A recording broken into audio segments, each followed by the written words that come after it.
Hey guys, it's Julian, and today I'm going to be talking to you about how to make terminal end style cosmic mid-room techno in the style of like Joy Hauser, Monica Cruz, Alex Stein, Baiko, all these guys. And yeah, as usual, you can get the full project file, samples, MIDI, presets, everything like that from this video is available at the top of the description. And if you're a patron on my Patreon, check there because it's already available. And let's get started. Alright, so we're at 130 BPM, pretty standard tempo for this style of techno. And the first sound here is the main lead.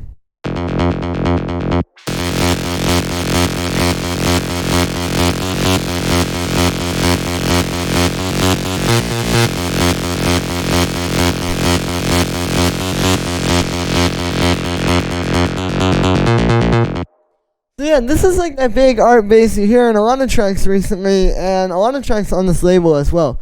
So the way that you make this is essentially, it's just jumping between one note and then the octave of that note, and then you're just doing that with 16th notes. So you program in this do do do do, and then it's just happening really fast, and then it's that combined with the side chain, and essentially that's what creates like the rhythm that you know these basses to have. And then you can add in extra notes as well. Like the way I usually start is I'll just pick like whichever key we're in. Like the case of this track, we were in F minor to be exact, so I started with F. So you could just start with your root note, and then you can just add in different notes, like just moving it up and down, like literally just grabbing like a chunk of these, like that, and then moving it.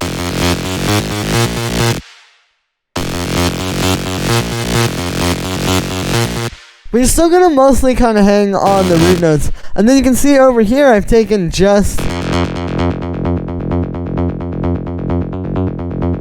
like just that, so you can kind of hear it's a little bit more simple there, but it just kind of strips it back for the outro there.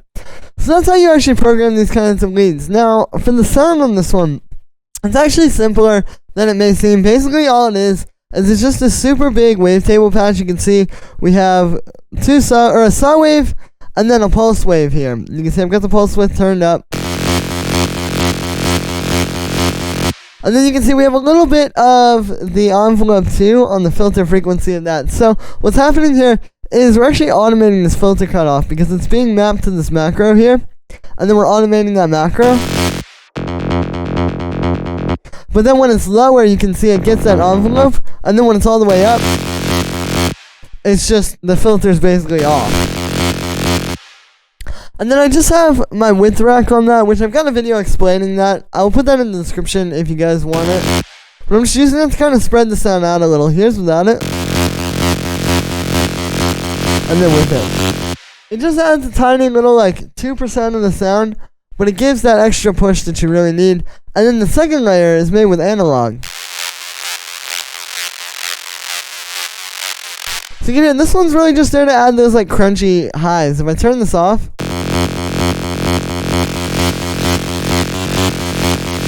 and then turn it on, you can hear what I'm talking about. Like it's adding that really important kind of nice, just very full sounding thing in the high end that's really going to make this overall synth sound really fat, but without making it too messy.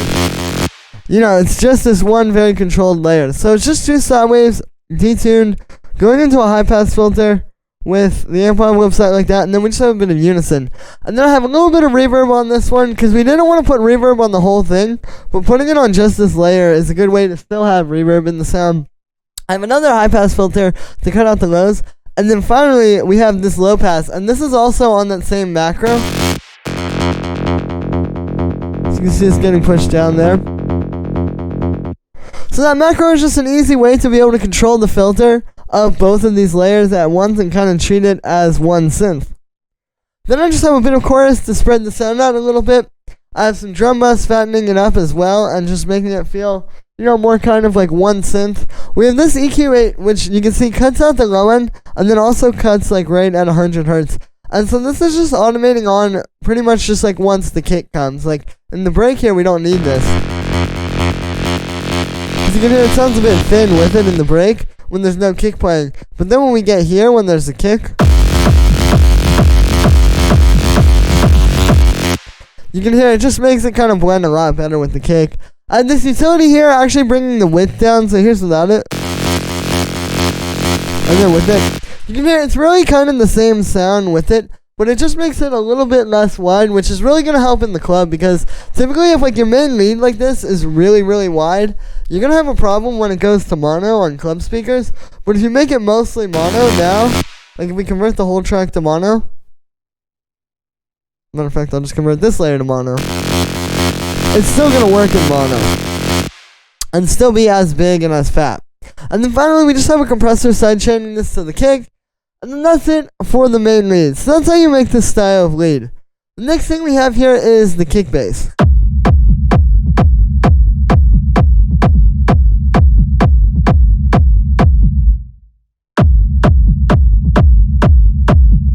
So the way this is being made is it's all happening off of this main kick here. So we have our main kick right off the bat. You know, it's a nice punchy kick that I've made and layered together here. So that's what you want to start with, is get a nice fat kick. Whether you sample it, whether you get it from a sample pack, whether you make it yourself like I've done here, you know, just taking like a really good kick before you even do anything is going to be really key, because you can always take a really good kick that's really loud and fat and turn it down a little bit. But if your kick isn't big enough and if it's kind of like weak, then you're going to have a problem with that. So you really just want to start with something really solid. And then really most times you don't even need to have any processing on that, as you can see. So that's the main layer that you hear. That's also what everything's being sidechained here. Then underneath that we have our bass, which is a rumble. And the way this rumble is being made, as you can see, we're taking, so it's that same kick sample actually, and it's being processed, which I'll discuss in a moment. But it's playing this dun dun dun dun dun dun. If I play it with the higher kick, you can really hear it. So you can hear this is creating a bit more movement in the low end, because if you just make the kind of rumble where it's just boom boom boom, that sounds cool for some styles, but here I think it's gonna be a little bit too thin. Like this gives you that really full sounding and fat bass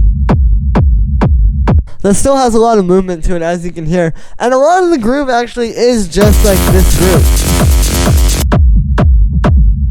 You know, just how all of these are grooving together. So for the processing on the bass, the way we're doing it, again, it's just a regular kick, and then it's going through this really short reverb.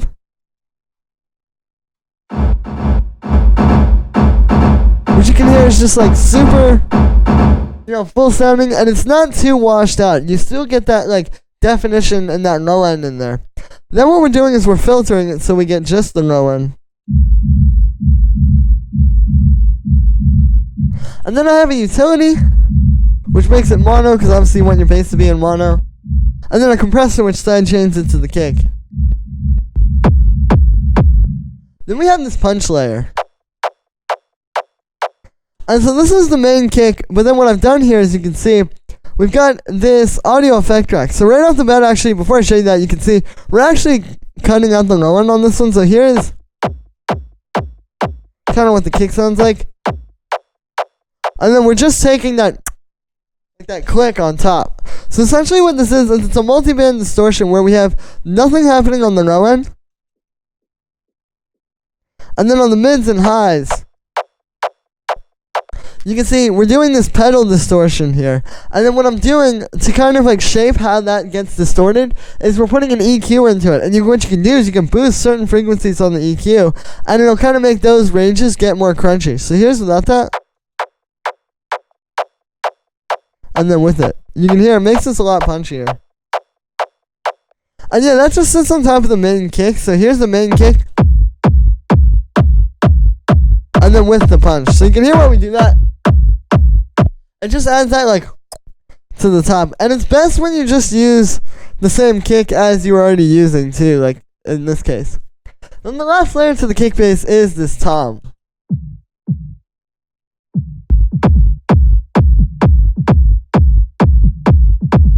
So you can hear that's just playing in between the kick there, you know, just adding a bit more groove. You can really hear it playing off of the rumble.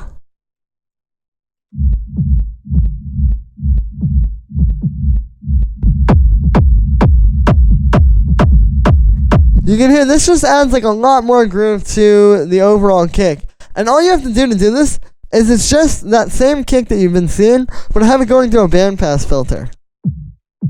And then you just add in a few extra notes like,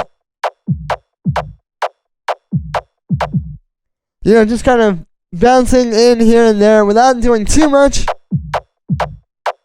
But it's just going to add a lot of flow to the beat there and a lot of groove in the low end.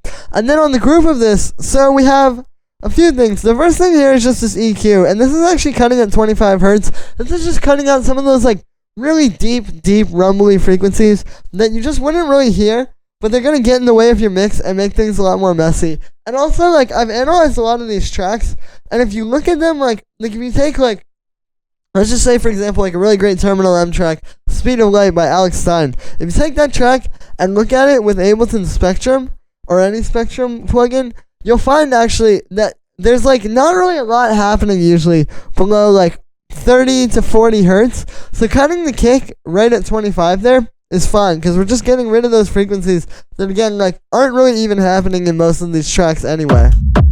Like, I think a lot of people are doing this, and they might even be cutting a little bit higher, too. Again, you could cut it up to there.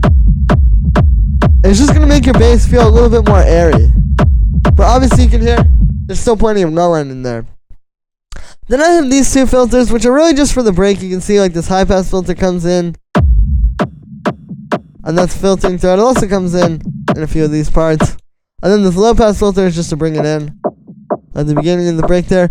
And then finally, I just have a utility converting into mono, just to make sure that this is in mono, because you definitely want your low end to be entirely in mono. And then we have our hi-hats.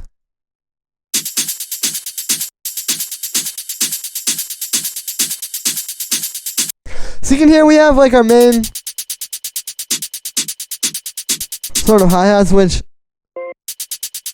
you can hear, you know, just a nice, like, tick, tick, tick. I had that auto pan on that one to make it kind of, like, build up, so it's not just da da da da, but it's kind of more like there's some movement in it. Then we have, you know, just like a nice big fat hi-hat, which we also have this layer on top of it, so you put those together and you get the perfect fat techno hi-hat, because you have the bright high end as well as the in the mid-range. Then we have, like, kind of the more background layers, like this little tambourine, which you can hear really just plays off of that hi-hat. And then also this background ride, which just pans back and forth. And then also has that same auto pan the hi-hat has, so we can kind of bounce up a little bit. And this just adds a little bit of background kind of movement to the hi-hats and some flow. And you also get a nice thing, because it's like you drop right in here.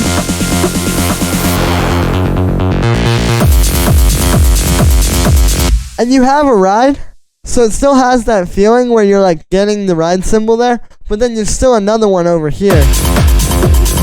Like, we still have room for this ride to come in here. So that's the purpose of this layer. And then on the group of those things, all we have is just this EQ8, which is boosting the highs, and then I'm also using it to filter these in, or filter them out, like leading up to the break. It's actually a good technique, because then we're focusing things on just the build snare. And then when that drop hits, the hi-hats come so much harder than if you just had them playing all the way through the break there. Then we have this ride.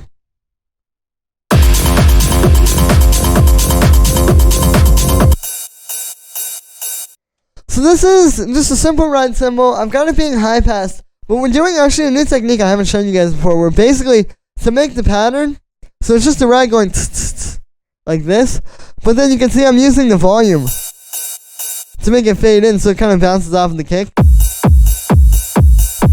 It's just like side chaining it to the kick, but you get a little bit more of an interesting sound this way. So I've got that happening. And then I have my ultimate stereo widening rack to spread it out. Again, I think I will put that video in the description. And then I have this EQ here. So here's without this.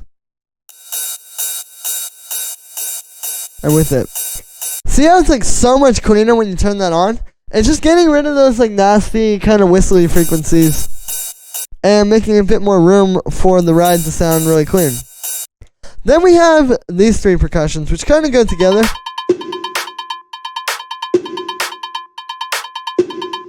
So these are going to be kind of like those main background percussions, and you can hear these on their own actually have a lot of energy, and you may not even notice them so much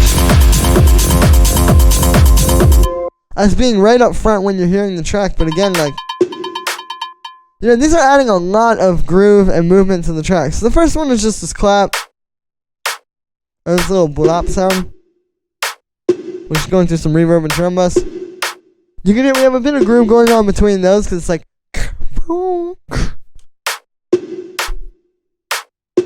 It's a really simple rhythm, but you mix that with all this other complex stuff. And that's a nice pattern. And then the rolling percussion is just this percussion sound. And then I'm kind of going through a resonator here to make it kind of more like, you want it to be the pitch of the track. You know, now it's going to line up perfectly with that bass. So it's just playing F, and then I have this auto pan there. And yeah, that's going to be those three percussions. Again, like, pretty simple stuff, but they add a lot. Then we have this choir here, which in this part really just plays this F and a C and then another C up here. So just the root note of our key and then the fifth across 2 octaves. And then over here in the break, it's actually playing kind of like this nice melody thing where we're holding down just F and C and another C. So same thing from over here, but across different octaves. And then we have all these melody notes, which if you note, these are all just ones from the F minor scale, because again, that's the key we're in. So we have like F, our minor 7th, our 6th, the 5th, 4th, another minor 7th, back up to the root note, like simple notes from that scale, but this is just going to add a lot of nice stuff, especially when you're playing it with that main lead pattern in the break here. And you're just adding some tension that you don't quite get when you get rid of this.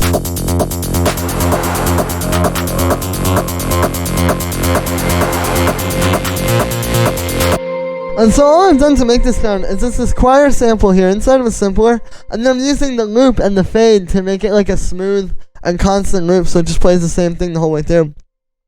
And then I have a reverb on there, I have a bit of drum bus to make it fatter, just a kick side, or a compressor side chaining into the kick, and then this low pass filter, just bringing it in and out. That's really important, because you want this to be dynamic. Like, you'll notice it's never just sitting in one place, it's always building or dropping, and that's what you want with this layer. And yeah, and then the last thing to show you is just, I have this turned off here, so it's just a subtle thing and just makes it so that it's perfectly going to cut out there. So you don't have a bunch of reverb ringing out. Like that. Then we have these 2 claps, which are just kind of in there, just adding. Like, I'll play it with the kick so you can really hear.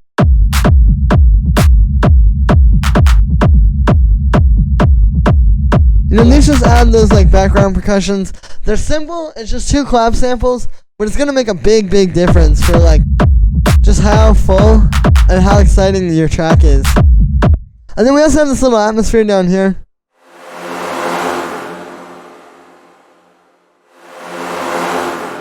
So this is just this nice kind of like brassy sound, you know, very popular in techno. And then this just comes in and out.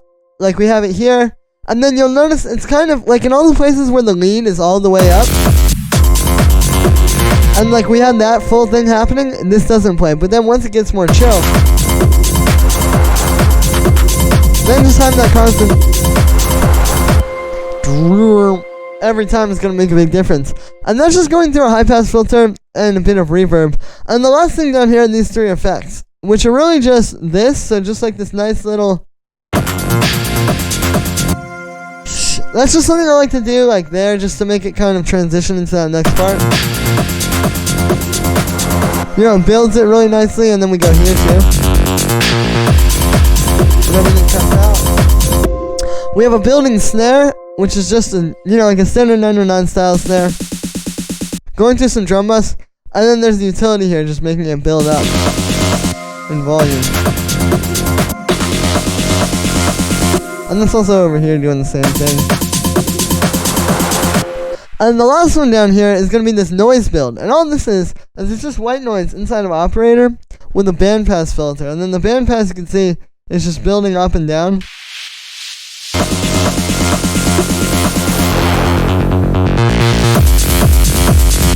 And that makes a big difference. Like having that huge blast of noise here, right when that hits, is going to be really impactful, versus if we just do.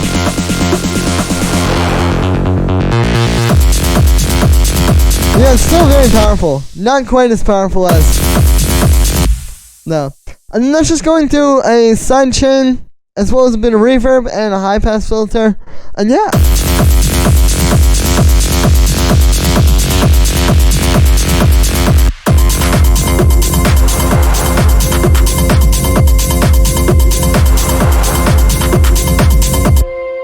So yeah, that is going to be it for this one, guys. I hope you enjoyed. As always, make sure to like this video as well as subscribe, and let me know what you think of this video in the comments. Like I said in the beginning, you can get this full project file, samples, MIDI, presets, everything like that from this video is available at the top of the description. And if you're a patron on my Patreon, check there because it's already available. And yeah, thank you so much, guys, and I will see you tomorrow with another video.